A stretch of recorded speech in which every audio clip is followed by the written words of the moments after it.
Hello fellow knitters, I'm Steve May and welcome to the Crossbones Style Cowl Knit Along.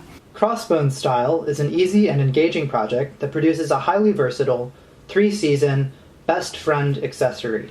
It's knit lengthwise in the round and features repeating checkerboard sections of varying sizes. In order to knit this cowl, you will need either 4 hanks of Haiku's Simplicity, 3 skeins of Haiku's Kenzie, or any other yarn that knits up to 4.5 stitches to the inch in garter stitch. You will also need 4mm US size 6 circular needles on a 32-inch cable, at least 1 stitch marker. If you plan to use stitch markers to separate all the different sections, you will need 12, a tapestry needle or other finishing needle to weave in ends, a slightly larger needle, this is a size 8 5mm needle for the bind off, and coffee is always very helpful, I find, in most endeavors.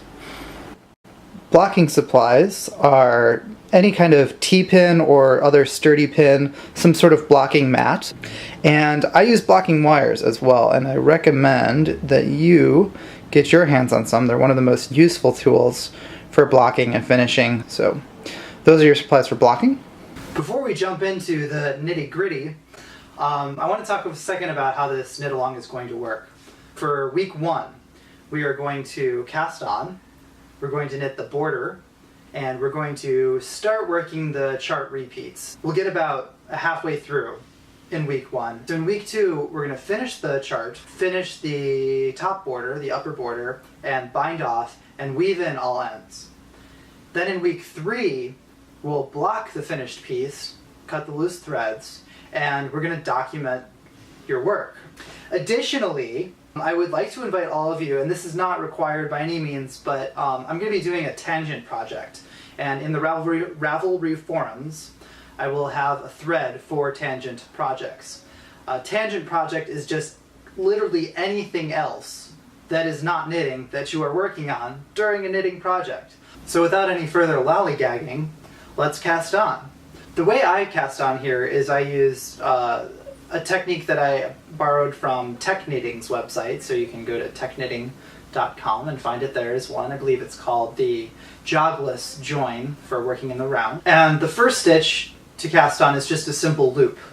So rather than tying a slip knot, you just make a simple loop, making sure to cross your threads, so across the tail, the working yarn and the tail. Once you have that on the needle, you go ahead and do long tail cast on for 2 stitches, so you have a total of 3 stitches on the needle. After this, you'll bring the second needle on top of the first needle and cast on 283 stitches. So you have the first 3, an additional 283 stitches, so you'll have a total of 286. After that, you'll pull the top needle out again and cast on 3 more stitches just on the bottom needle. So you'll have a total of 289 stitches when you're finished. Make sure your stitches are not twisted, and then bring the last stitch over to the first stitch to join to work in the round. Slip the first stitch purlwise, so you make sure all your stitches are oriented in the same direction, so you don't have a twist in there, and then slip the first stitch purlwise. Then you're going to go ahead and purl all the way around until you get to the last stitch. So it'll be a little loose because it's just the tail, it's just a loop. Purl the last stitch and that first slip stitch together.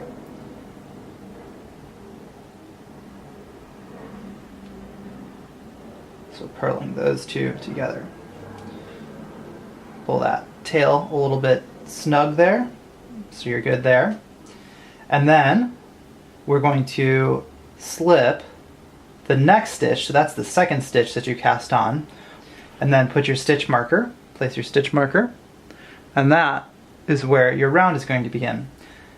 I like to knit the next 3 to 4 stitches holding the tail and the working yarn together, and basically what this does is secure the tail so that you don't have to weave in the end later. And then you're going to knit all the way around.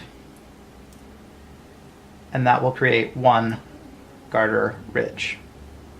And then you repeat that. So I'm purling around again. Then I'll knit around, then I'll purl around, and then I will knit around, and then I'll have 3 garter ridges, and they'll be ready to go into the pattern.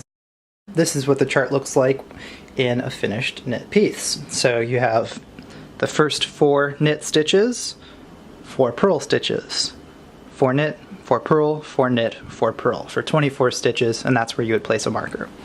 And then you have a section of 3s, so knit 3, purl 3, knit 3, purl 3, knit 3, purl 3, knit 3, purl 3. And then we have 2 by 2, knit 2, purl 2, another 24, another stitch marker, and then seed stitch, which is just knit, purl, until you have 24 stitches there.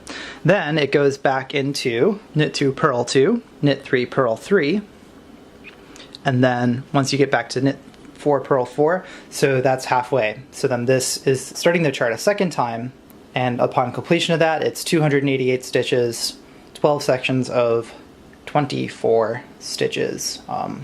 As you start going around, and you'll start to get to the changes, so obviously seed stitch changes every round you get to. Where you knit, you will purl, and where you purled, you will knit. The next one will be on the 2 by 2 round. They're 3 rounds tall. So you do 3 rounds of knit, knit, purl, purl. On the next round then, on the 4th round, you'll go purl, purl, knit, knit. The 3 stitch wide squares are 3 by 5. So on the 6th row, you'll switch from knit, knit, knit, purl, purl, purl to purl, purl, purl, knit, knit, knit. And on the 4 stitch wide section, it is 7 stitches high, so it'll be knit, knit, knit, knit, purl, purl, purl, purl. And then on the 8th round, and every 7 after that, it will be switched to purl, purl, purl, purl, knit, knit, knit, knit, and vice versa. So that is the chart. And that's all for week 1 for knitting. So again, the Ravelry forums is where you can post your progress, and I'm really looking forward to seeing what everybody's working with, and looking forward to seeing your tangent projects too. I'm going to be hocketing, and I'm not going to start that until I'm with you guys, so it won't be in the videos, but I'll post in the tangent forum. That's week 1, and look forward to seeing what you come up with. See you around for week 2. Take care.